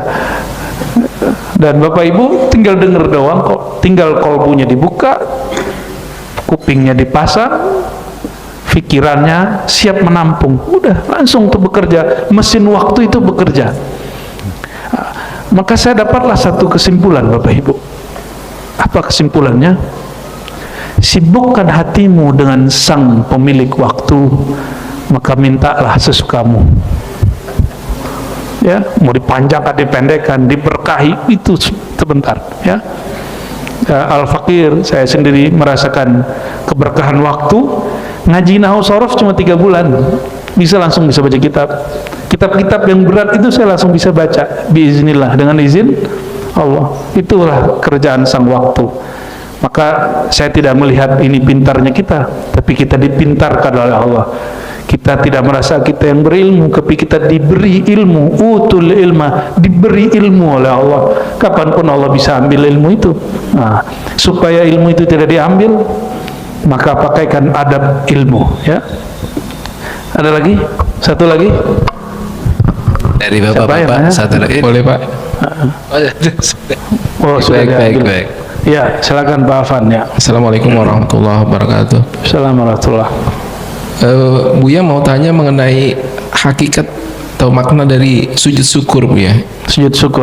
Bagaimana pengamalannya, waktunya, dan juga bacaannya. Kadang-kadang sujud syukur itu kan banyak yang dimanapun kita bisa lakukan. Ya. Demikian, terima kasih. Sujud itu banyak Bapak Ibu. Sujudnya malaikat kepada Adam saya sebut sujud ma'rifat, karena sang Adam itu dikenal hakikatnya oleh malaikat. Malaikat sadar, oh ternyata sang Adam itu tidak hanya tanah. Kalau tanah, malaikat lebih tua. Ternyata ada ruh yang dihembuskan ke dalam diri sang Adam, maka disujud. Jadi itu boleh sujud ma'rifat. Ada sujud ibadah. Jadi Sayyidina Adam bukan lagi sujud malaikat bukan lagi sujud menyembah Adam, enggak. Tapi itu sujud kemakrifatan. Ya. Dan itu tidak perlu kita lakukan sekarang, itu cukup malaikat aja ya. Nah, sujud yang kedua, sujud ibadah yang taklifi, yang sifatnya ada di dalam sholat ya. Lalu ada sujud sahwi, sujud karena lupa. Nah, baru ada sujud syukur. Sujud syukur, apa bedanya sujud yang lain? Sujud syukur itu kita sadar bahwa yang kita lakukan itu sukses, tapi suksesnya di luar batas yang kita bayangkan. Disampaikan hajat kita lebih cepat atau lebih sempurna, lebih perfect dari yang kita bayangkan, maka muncullah rasa syukur. Dan orang yang syukur, otomatis kepala dia nunduk. Inilah hakikat sholat Nabi SAW. Jadi Nabi itu nggak perlu ada kejadian dulu baru sujud. Bagi Nabi cukuplah dirinya itu alat untuk bersyukur. Maka beliau ditanya oleh Sayyidah Aisyah, wahai baginda, kenapa engkau masih sholat? Engkau kan sudah dijamin. Maksudnya Nabi itu kalau nggak sholat juga nggak apa-apa gitu. Tapi engkau kok masih sholat? Jawaban Nabi SAW mencengangkan. Kenapa aku tidak boleh banyak-banyak bersyukur? Maka sujudnya Nabi, sholatnya dijadikan sujud syukur. Bisa begitu ya. Kenapa? Ma'rifat Sayyidina Muhammad SAW, beliau bersyukur kepada Allah tidak menunggu kejadian sesuatu. Beliau itu sebelum kejadian sudah sujud, saat kejadian sujud, setelah kejadian sujud. Maka disebut dalam kitab Nu'ata'illah, ada orang yang sadar terhadap hadiah dari Allah sebelum kejadian, ada yang sadar saat kejadian, ada yang sadar setelah kejadian. Nah, semoga kita diberikan salah satunya, kalau nggak semuanya. Nah, Nabi itu karena faham itu Sallallahu Alaihi Wasallam, maka beliau sujud kapanpun itu ya, sujud kapanpun itu. Nah, saya berdoa semoga sujud kami, sujud kita semua, sujud yang ada nilai syukurnya. Berterima kasih kepada Allah. Ada yang dalam bentuk sholat, ada yang di luar sholat ya. Jadi kapanpun itu, kalau bisa setiap hari sujud, syukur. Jika di dalam sholat, jadikan sujudnya bagian dari syukur. Semoga Allah Ta'ala memberkahi kita semua. Cukup ya, kita kirim doa untuk guru-guru kita semua, khususnya pengarang kitab ini Abu Yasid Muhammad Alawi Al-Maliki Al-Hasani, murid-murid beliau yang banyak di negeri ini, dan para kiai-kiai, para wali-wali besar, orang tua kita, pasangan kita, anak keturunan, dan semua yang hadir dan mendengarkan kajian ini. Al-Fatihah. Ya kana biya Allahumma rahmanir rahim karim azim salli ala sayyidina Muhammad. Allahumma ya Allah, limpahkanlah keberkahan, salawat dan rahmat kepada makhluk yang paling bersyukur, yang paling sempurna salatnya, yaitu baginda Nabi Muhammad SAW. Dan izinkan ya Allah kami menirukan salat beliau semampu kami. Allahumma afid alaina min barakatik. Ya Allah, izinkan kami mendapatkan keberkahan Nabi Muhammad SAW, yang keberkahan itu berasal dari keberkahan Engkau ya Allah. Allahumma ya muqallibal qulub tsabbit qulubana ala dinika wa ta'atik. Allahumma ya Allah, hati kami masih berubah, hati kami belum istiqamah, maka bantulah hati ini untuk berubah menjadi lebih baik, istiqamah tetap menjadi hamba Engkau sampai mati. Allahumma arifna aqrabat turuqi ilaik. Ya Allah, selalulah ajarkan kami, dekatkan kami kepada jalan yang mendekatkan kami kepada Engkau. Allahumma ya Allah ya Nur, ya Nur, nawwir qulubana bi nuri Muhammadin sallallahu alaihi wasallam. Ya Allah, cahayai kalbu kami dengan cahaya cinta Nabi Muhammad sallallahu alaihi wasallam. Allahumma adfa'na al-bala wal waba wal fahsya wal munkar anna wa an qaryatina wa an biladina wa an biladil muslimin amma. Ya Allah, jauhkan kami, negeri kami, kampung kami, negara kami, dan semua negara negeri orang-orang yang ada hamba Engkau di sana, jauhkan dari mereka dan kami bala bencana. Allahumma ya Allah, Terus MUI, ketua takmir, para ulama dan jamaah yang memuliakan Allah. Tidak mudah bangun sebelum subuh ya, karena tidak mudah jika dipikirkan pakai akal. Karena bangun waktu subuh, sebelum subuh, itu bukan urusan kita, itu urusan Allah. Oleh karena itu, sebelum tidur, minta izinlah kepada yang menghidupkan, yang mematikan. Bismillahirrahmanirrahim. Ahya wa amut, atau amutu wa ahya, sama. Ya Allah, izinkan aku tidur dan hidup kembali. Kalaupun bangun dalam nama Allah, maka kita bangun mengatakan alhamdulillahilladzi ahyana. Terima kasih yang telah mengembalikan hidup kami ya Allah. Hidup kalau tidak tambah taat dan ma'rifat, percuma hidup, lebih baik mati. Tapi jika ada ketaatan, ada kemakrifatan dalam hidup, fal hayatu aula, maka hidup lebih baik. Maka ketika ada seseorang mengeluhkan sakitnya dan dia mengatakan mati sajalah aku, apa kata Nabi? La tas'alul maut, la tatamannawul maut. Jangan pernah berangan-angan pengen mati. Sakit badanku, iya sakit, tapi jangan pernah minta mati. Karena jika engkau mati, inqata'al amal, engkau tidak dapat lagi beramal. Ya, engkau tidak dapat lagi beramal. Dan ingat, orang kalau sudah mati, dia harus tetap menyempurnakan rohaninya, tapi di alam sana sangat lama dan panjang sekali. Maka mumpung masih di dunia, jauh pun kita kejar, susah pun kita cari.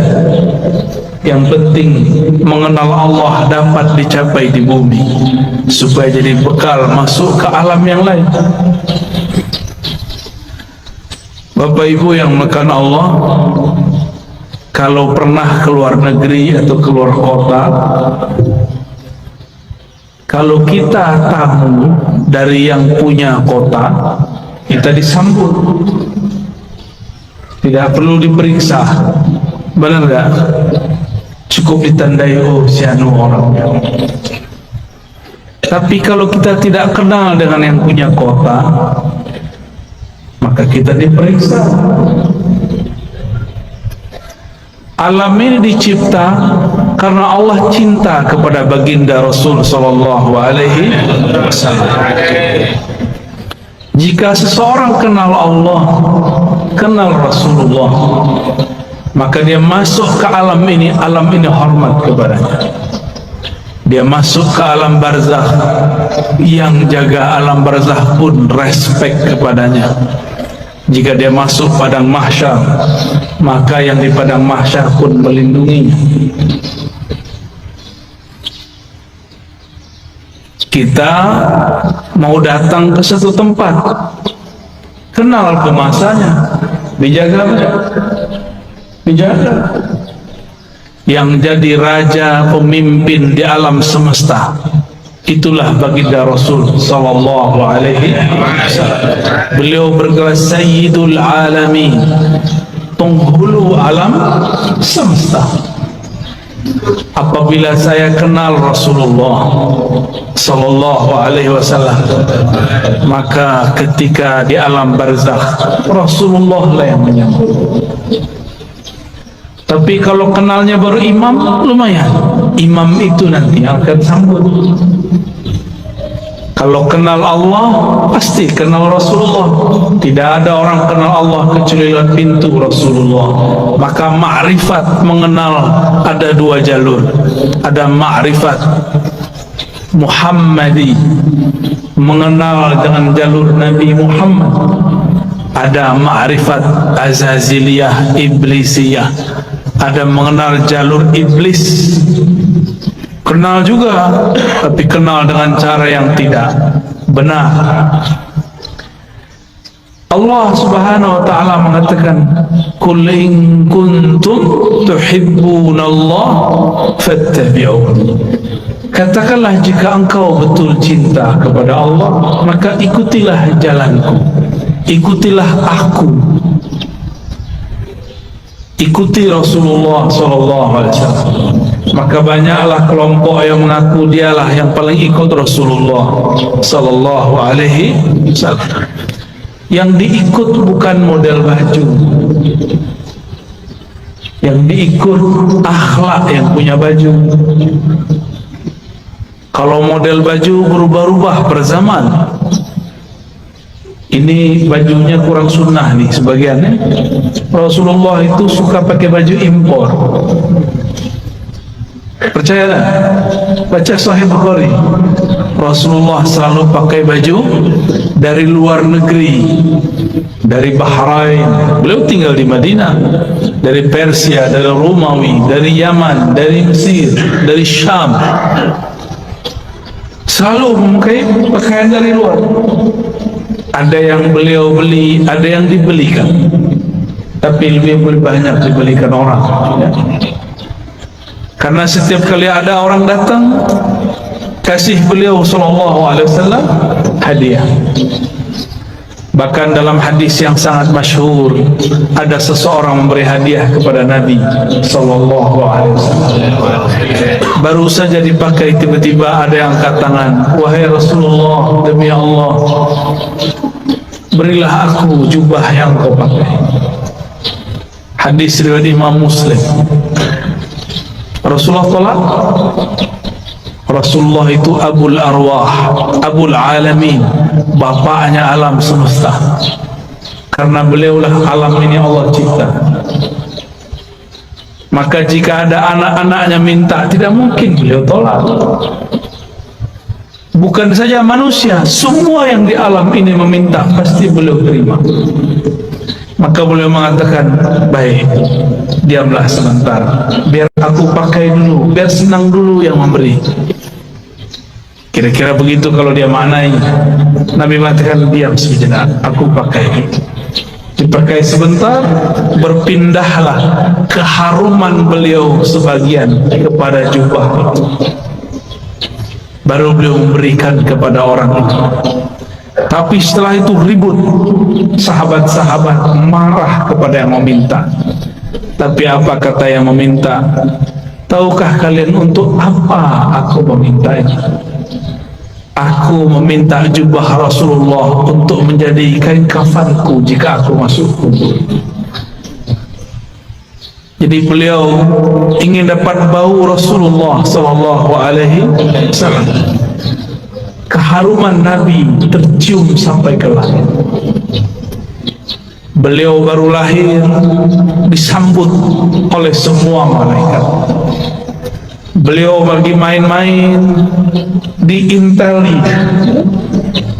disorot oleh malaikat-malaikat. Mereka ingin pastikan, inikah orang yang harum itu? Begitulah kata Jabir ibn Samurah, Anas bin Malik dan sahabat-sahabat yang lain. Tidaklah Nabi melewati satu tempat, melainkan tempat itu ada harum Rasulullah di sana. Ketika Nabi pergi, harumnya masih tersisa. Sallallahu alaihi wasallam. Itulah sebabnya Imam Malik, guru dari imam kita Muhammad bin Idris Asy-Syafi'i, jika beliau masuk kota Madinah, beliau langsung melepaskan sendalnya dan berjalan di bawah, tidak menggunakan kendaraan apapun. Lalu orang-orang bertanya, itu raja-raja masih naik kendaraan, kenapa engkau nyengker jalan kaki? Apa jawaban Imam Malik yang wafat 179 Hijriah? Sudah jauh setelah Rasulullah, tidak bertemu fisik Rasulullah sallallahu alaihi wasallam. Apa kata beliau? Aku malu. Di mana ditaruh wajah Malik? Dia berjalan dengan kakinya yang gagah di atas kendaraannya yang megah, tapi di bawah tanah ada jasad Rasulullah sallallahu alaihi wasallam. Oleh karena itu Allah muliakan Imam Malik bin Anas dengan memandang Rasulullah setiap kali dia tidur. Ma bittu lailan illa wa ra'aitu an-nabiyya sallallahu alaihi wasallam. Tidaklah aku tidur melainkan aku bermimpi memandang Rasul sallallahu alaihi wasallam. Berdasarkan hadis ini, riwayat-riwayat ini dan kisah Imam Malik, orang-orang semuanya beradab kepada Rasulullah. Satu kali Rasulullah SAW berganti mimbar. Tadinya bersandar di pohon pelepah atau belahan-belahan pohon kurma. Tiba-tiba ada orang Rum, orang Syam. Mereka baru datang ke Madinah, tapi langsung masuk Islam. Ahli mebel, tahu mebel ya? Dia bisa buat mimbar Rasulullah. Ini termasuk mimbar, ini mimbar namanya. Ini bukan panggung, tapi mimbar cuma kegedean. Lalu Nabi naiklah ke atas mimbar. Ketika Nabi memulai mau mengajar di atas mimbar, tiba-tiba beliau dan para sahabat mendengarkan suara seperti orang merindu, seperti pengantar dari pembawa acara kita yang sangat merindukan Rasul sallallahu alaihi wasallam. Ternyata suara dilihat tidak ada anak-anak, tidak ada orang-orang, tidak ada siapapun yang menangis. Rasulullah mengerti, maka beliau mengatakan, yang menangis itu pohon kayu yang aku jadikan sandaran. Sekarang aku tinggal karena ada mimbar yang baru. Maka beliau turun sejenak. Itu tiang pohon dielus-elus, hanna hanina. Dia sedang merindu kepada Rasulullah, ditinggal oleh Rasulullah. Maka Nabi ajak dia ngobrol. Kamu pilih bersamaku atau masuk surga? Kalau kita ditanya begitu, maunya apa? Masuk surga. Samalah dengan kayu. Kata si kayu, masuk surga wahai Rasulullah. Ya. tinggian dikit daripada onta ya. Kalau onta datang kepada Rasulullah ngaku masalah perut, punggungnya sakit, ngadu kepada Rasul, mengadukan perasaan perut dan punggung yang berat.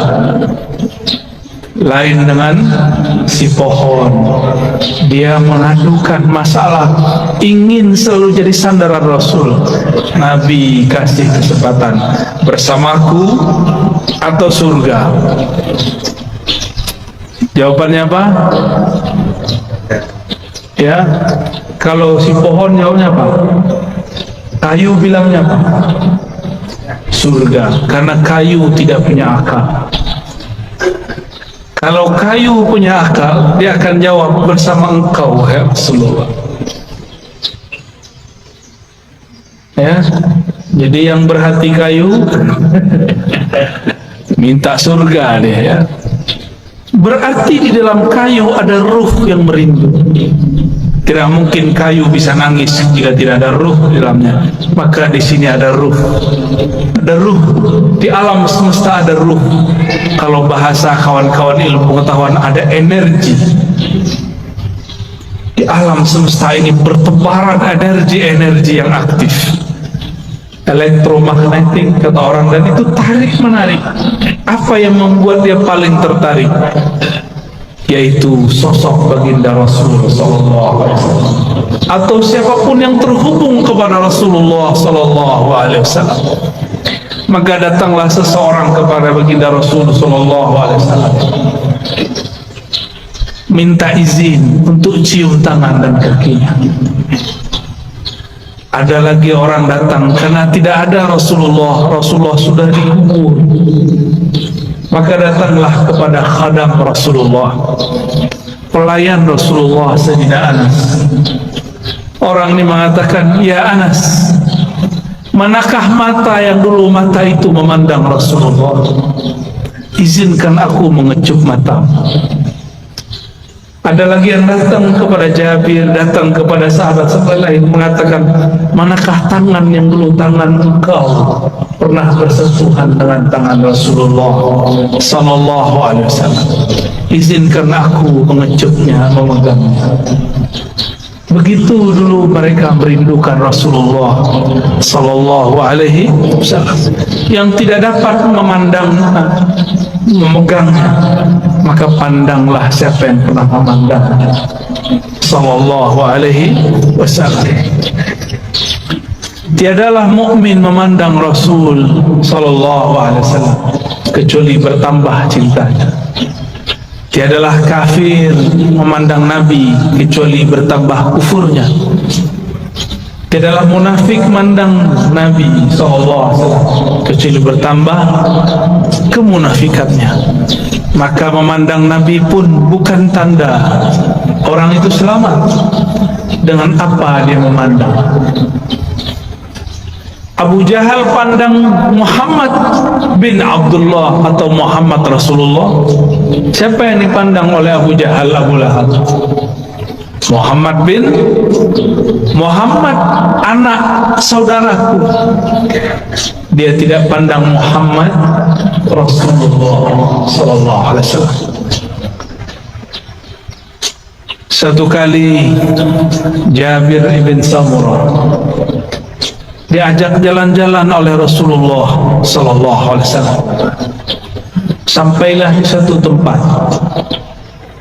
Tiba-tiba ada seorang ibu-ibu membawakan anak kecil, mengatakan, wahai Rasulullah, anakku diganggu jin setiap hari. Lalu Nabi cukup pegang dada itu si anak, ditepuk-tepuk. Wahai musuh Allah, keluarlah. Ya aduwallah, ukhruj. Cuma begitu beliau meruqyah, keluar itu setan. Kalau kita sudah baca Al-Baqarah, sudah khatam, nggak keluar-keluar jinnya. Ya, sahih. Belum baca ayat kursi. Apa yang salah? Bukan ayat kursinya kurang sakti, kau kurang yakin. Ya. Itu masalahnya. Rasulullah SAW sumber keyakinan, maka tidak perlu baca-baca. Beliaulah Al-Quran. yang berjalan. Ketika Sayyidah Aisyah mengatakan akhlaknya Rasulullah adalah Quran, berarti Rasulullahnya apa? Jika akhlaknya Quran, sifatnya apa? Jika akhlaknya Quran, namanya apa? Jika akhlaknya Quran, zatnya apa? Yang punya akhlak itu dirinya siapa? Tentulah ia hakikat dari Al-Quran itu sendiri. Maka jika Rasulullah meruqyah orang cukup, sentuh hilang. Kita sudah hembus 10 kali nggak hilang-hilang karena merasa pintar, ya? Tidak melalui Rasulullah Sallallahu Alaihi Wasallam. Dulu ada makhluk paling hebat di langit dan kemudian menjadi penguasa surga. Dia bergelar Harisul Jannah atau Khazinul Jannah, memegang kunci surga. Sayang tidak pernah sholawat kepada Rasulullah SAW. Bagaimana dia mau sholawat? Ternyata kadang-kadang orang itu diuji dengan orang yang paling dia benci. Iblis diuji untuk sholawat kepada makhluk keturunan dari orang yang dia paling benci. Siapa yang paling dia benci? Nabi Adam. Nabi Adam punya keturunan namanya Muhammad bin Adam. Masih ingat kisah Nabi Musa didatangi iblis? Ya. Apa kata si iblis? Musa, aku mau tobat nih. Jadi iblis pernah sadar sebentar, ya. Itu sadarnya iblis pertama kali. Mus, mau tobat nih gimana? Apa kata Nabi Musa? Oh gampang. Nih saya tunjukin jalannya. Dulu perintah yang disuruh kepada engkau masih berlaku. Apa itu? Sujudlah kepada Adam. Tuh, saya tunjukkan itu kuburnya. Sujudlah kepadanya. Iblis matanya langsung nyala. Dia bentak Nabi Musa. Musa, engkau main-main. Dia hidup pun aku tidak sujud, apalagi sudah bau tanah. Tambah sombongnya. Maka tidaklah setiap hari memandang iblis kepada kekasih Allah kecuali bertambah kekufurannya. Aba wastakbara wa kana minal kafirin. Enggan, sombong, dan dia selalu kafir. Maka kana di situ bahasa Arab yadullu ala thubut wal dawam, menunjukkan itu tetap dan selalu begitu. Maka kana tidak berarti selalu pasten, dia telah, tapi dia selalu. Maka jika ada orang yang cuma mengajarkan zikir, hati-hati, pasti sesat. Pasti sesat. Zikir itu panas. Dalam zikir itu ada energi ilahiyah, ada nur tapi hal. Itulah sebabnya zikir itu bisa menetralkan banyak hal. Bismillahilladzi la yadurru ma'asmihi syai'un fil ardi wala fis sama'i as-sami'ul 'alim. Dengan nama Allah. Ini gak usah datang ke dukun, ya. Amalkan ini. Mau diserang-serang dalam politik, ya. Kali Bu Bupati, Pak Wakil diserang orang, amalkan ini pagi sore, satu nafas. Bismillahilladzi la yadurru ma'asmihi syai'un fil ardi wala fis sama' wa huwas sami'ul 'alim. Ini langsung turun dari langit. Ini lafaz ini langsung turun dari langit. Diajarkan Rasulullah SAW kepada sahabat. Diriwayatkan oleh Imam Abu Dawud dengan nama Allah. Bismillah Allazi, yang mana la yadurru ma'asmihi, tidak ada yang akan merusak, mengganggu siapa yang bersama namanya. Maksudnya apa? Gak ada yang ganggu, baik dari langit ataupun dari bumi. Namanya namanya Allah, Allah titipkan semuanya ke dalam kalbu Rasulullah sallallahu alaihi wasallam. Maka orang yang datang kepada Allah lewat pancaran kalbu Rasulullah, dia langsung diterima. Kalau saya masuk kantor Bu Bupati, bawa surat sakti dari Bu Bupati, diterima nggak? Diterima. Tapi kalau bawa proposal nggak ada janjian, ditolak nggak? Tolak. Biasanya kalau pegawai itu ada kartu ya, kartu pengenal diri. Apa namanya? ID card. ID card. Itu kalau kita kemana-mana pakai ID card, tertulis di situ statusnya apa. Pasti tempat itu menghormati kita. Yang dipandang bukan kita, ID cardnya. Ya, siapa yang membawa nama Allah, siapa yang bersama Rasulullah, maka dia akan dihormati di mana saja. Imam Ahmad bin Hanbal dilecehkan oleh Al-Ghajjuj, ditelanjangi Pak. Itu Imam Ahmad bicara kepada sarungku, wahai sarungku, tutuplah auratku, takutlah kepada Allah, engkau mempermalukan aku. Langsung naik itu, diturunin lagi oleh Al-Ghajjuj, enggak turun-turun. Al-Ghajjujnya takut. Mulai Al-Ghajjujnya takut Pak. Ayah Buya Hamka mau dirampok oleh penyamun dulu di tengah jalan. Dulu kan belum ada PJR ya, belum ada polisi ngawal kalau Ustaz jalan. Dulu ayah dari Buya Hamka namanya Syekh Abdul Karim Amrullah mau dirampok, mau dibunuh oleh penyamun. Terus beliau bilang, tunggu sebentar, saya baca surat Yasin dulu. Yasin. Yasin itu nama siapa? Nama Rasulullah SAW. Terus ada teknik membacanya. Selesai baca Yasin, itu orang sudah sujud-sujud. Maaf, bingung beliau.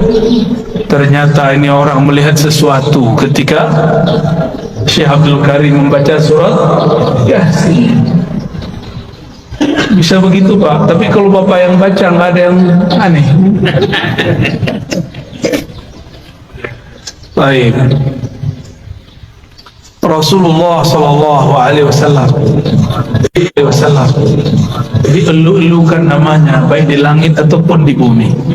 Coba lihat, Sayyidina Jibril bolak-balik naik langit, tapi setiap kali sampai di langit pertama selalu tanya, "Mananta? Ente siapa?"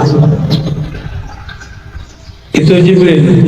Jibril langsung bilang, "Saya orang yang bawa risalah Nabi Muhammad." Buka langsung, sebut nama Nabi, buka langsung.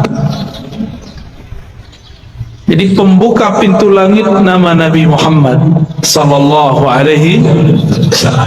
Maka orang-orang yang hidupnya bermasalah, cobalah mulailah salawat pagi 100, sore 100, malam 100. Di senggak lagi di motor, lagi di mobil, salawat 100 kali. Jangan kurang salawat setiap hari daripada 500 kali lah. Sembari bekerja, sembari bergerak. Apa susahnya? Kenapa bersosial media tidak susah, tapi bersosial media dengan Rasulullah susah? Kenapa kita mau jemput rezeki? Para rezeki itu ada berkah Nabi sallallahu alaihi wasallam. Rezeki terbesar umat adalah lahirnya Rasulullah sallallahu alaihi wasallam. Suatu kali Uwais Al-Qarni hendak pergi haji. Tiba-tiba ibunya mengatakan, "Wahai Uwais, jika engkau pergi, dengan siapa ibumu?" Kata Uwais, "Baiklah ibunda, Tapi tunggu sebentar, aku berikan semua perbekalanku kepada temanku yang sedang merindukan Rasulullah. Tapi dia tidak punya bekal, orang tuanya sudah tidak ada, dihantarkanlah kepada orang tua. Entah dapat apa rasanya. Orang-orang berangkat, dia tidak bisa berangkat. Teman-temannya Uwais dan teman-temannya semua berangkat, orang ini nggak berangkat. Tiba-tiba Uwais ketuk pintu mengatakan, wahai Tuan, wahai sahabatku, ini semua bekalku, aku berikan kepada engkau. Orang ini lagi sujud, ingin berangkat tapi tidak punya uang, ingin berangkat tidak punya kendaraan. Apa yang dia rasakan? Lalu dia bertanya, lalu engkau bagaimana wahai Uwais? Aku masih punya ibu. Jika rindu Rasul SAW harus merawat ibu. Orang yang rindu Rasulullah tidak hormat kepada ayah ibunya, batal cintanya. Orang cium tangan guru tapi tidak cium tangan ayah ibunya, batal cium tangannya.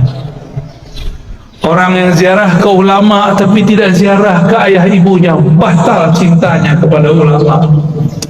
Betapa aneh sekarang, banyak orang baik ke gurunya tapi membentak ayah ibunya. Aneh.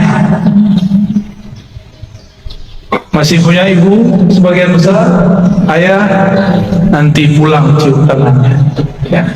Baca sholawat ketika mencium tangannya. Semoga Allah ridha dan pasti ridha. Ridha Allah itulah kunci dalam tangan ibu. Kenapa disebut ibu dan ayah itu kunci ridha Allah? Ridha Allah fi ridhal walidain. Karena merekalah kita secara fisik, secara ruhani kita ada karena ruhaniyah Rasulullah. Maka Rasulullah Nur Muhammad, ruhnya disebut Ahmad, disebut Ummul Arwah, induknya semua ruh. Muhammad, nurnya disebut Abul Arwah, bapaknya semua ruh. Ini cuma istilah bahwa salah satu bersumber darinya. Inilah yang sering kita katakan ketika Allah menciptakan alam semesta. Apa yang Allah lakukan pada alam? Allah menciptakan alam ini supaya alam ini sempurna dengan menyembahnya. Allah tetap sempurna tanpa disembah alam. Allah ciptakan alam supaya alam itu sempurna dengan menyembahnya. Disebut dalam Quran liya'budun, untuk menyembahku. Siapakah yang paling sempurna menyembah Allah? Rasulullah SAW. Siapakah yang paling kenal Allah? Rasulullah SAW. Maka yang dimaksud dalam ayat ini, tidaklah aku ciptakan jin dan manusia illa liya'budun, kecuali untuk menyembahku sebenar-benar menyembah, mengenalku benar-benar mengenal. Itulah sosok Rasulullah Sallallahu Alaihi Wasallam. Jadi ayat ini berbicara tentang Rasulullah Sallallahu Alaihi Wasallam. Jadi jika ada orang mengatakan tidak usah buat maulid, tidak usah buat zikir-zikir, gak usah buat zikir jamaah, gak usah buat manaqib, tugas kita ibadah, ya itu ibadah. Dan ibadah yang paling tinggi adalah as-salawat ala nabi sallallahu alaihi wasallam. Ini saya ulang-ulang ya, supaya masuk ke alam sadar kita dan alam bawah sadar kita. Allah sholat nggak? Allah sholat nggak? Allah tadi sholat subuh nggak? Nggak. Saya ulang yang kenceng dong. Allah sholat nggak? Allah haji nggak? Allah puasa nggak? Allah sedekah nggak? tapi Allah bersalawat. Innallaha malaikatahu yusholluna 'alan nabi. Jadi sebelum ada salatnya kita, Allah sudah salawat kepada Nabi. Sebelum ada zikir, baca Quran, ngaji kita, belum ada thariqat kita, belum ada mazhab kita, belum ada manhaj kita, belum ada, Allah sudah bersalawat. Maka ciri-ciri musuh Allah, dia benci orang salawat. Meskipun sorbannya 7 kali lilit, meskipun jenggotnya sepanjang tali apa? Tali rapia. Bapak kayaknya kesal banget orang itu ya. Korban seperti ini ya. Nggak ngaruh ya. Tidak ngaruh, tidak berpengaruh. Bapak Ibu yang mengasihi Allah, karena salawat itu adalah fiilnya Allah. Salawat itu apa? Apa arti fiil? Kerjanya Allah. Dengan salawat itulah Allah menciptakan alam. Salawat itu artinya cinta dan kasih sayang. Maka kalau kita salawat, Allahumma salli ala Sayyidina Muhammad, apa artinya? Ya Allah, sampaikan cinta, salam, kasih sayang kepada baginda Nabi Muhammad. Jadi sholawat itu jangan pakai terjemahan biasa. Ya Allah beri sholawat ke Nabi Muhammad. Itu bukan memaknai, itu namanya translate, menterjemah. Bersolawatlah dengan rasa. Bersolawat dengan rasa. Kita mengatakan, Ya Allah, baligh salami wa salati ala Sayyidina Rasulullah. Sampaikan salamku, rinduku, cintaku kepada Rasulullah sallallahu alaihi wasallam. Kalau sudah cinta, apapun yang disuruh, yang dimintanya, mau nggak? Dulu kita belum kenal orang, ngasih 500-nya susah. Sekarang sudah jadi pasangan, mau diminta 5M, kalau ada kita kasih, kalau nggak ada sholawat. Jamaah subuh yang diberkahi Allah, bahkan subuh ini ada karena sholawat kepada Rasulullah sallallahu alaihi wasallam. Wasubhi idza tanaffas, begitu ayatnya, demi waktu subuh yang berhembus, yang bernafas. Jika Allah tidak bernafas dengan salawatnya, maka bunyi nafasnya Allah salawat kepada Rasulullah sallallahu alaihi wasallam. Maka niatkan hidup ini untuk bersalawat kepada Rasulullah. Inilah yang disebut takhallaqu bi akhlaqillah. Tirulah fiil-fiilnya Allah, tirulah akhlaknya Allah. Allah itu mencipta alam dengan salawatnya karena cinta kepada Rasulnya. Maka beramallah karena cinta, bukan lagi buat maulid, buat manakib karena ada hajat. Pak Kiai, Pak Ustaz, doakan saya bisa beli apa? Beli rumah. Pak Kiai, doakan saya beli mobil. Pak Kiai, samalah kau dengan onta ya. Onta datang ke Nabi, ya Rasulullah, perutku lama, tugasku banyak, tuanku nggak tahu diri. Onta datang nangis, yang dikadukannya bukan ya Allah Rasulullah izinkan aku bersamamu, nggak ada dia ngomong begitu. Onta, paham onta? Si kayu ngomong, aku ingin di surga aja. Tapi beda dengan Abu Bakar, beda dengan Umar, beda dengan Utsman, beda dengan Ali. Mereka ingin jadi pintu-pintunya Rasul. Maka ujung dari pintunya Rasulullah, pintu terdekat Sayyidina Ali. Apa kata beliau? Aku kota ilmu, Ali lah pintunya. Maka tiada satu mazhab, satu manhaj, satu aliran, satu pemikiran yang sahih kecuali sanadnya bersambung kepada Sayyidina Ali. Tapi syaitan tidak tinggal diam. Dia buatlah, dia campur adukkanlah cinta kepada Ali dengan benci kepada sahabat. Namanya kelompok Rafidhah, kelompok yang membenci sahabat Rasul sallallahu alaihi wasallam. Ya, kita cinta Sayyidina Ali, cinta juga sahabat Rasul. Ini perbedaan kita dengan Syiah Rafidah. Mari berguru kepada orang bersanad, nanti bersambung kepada Sayyidina Ali. Lebih kurang itu pengantar rindu yang dapat saya sampaikan. Ya, di sela-sela rihlah artinya perjalanan. Dulu Rasulullah buat rihlah. Insyaallah kalau ada kesempatan kita terus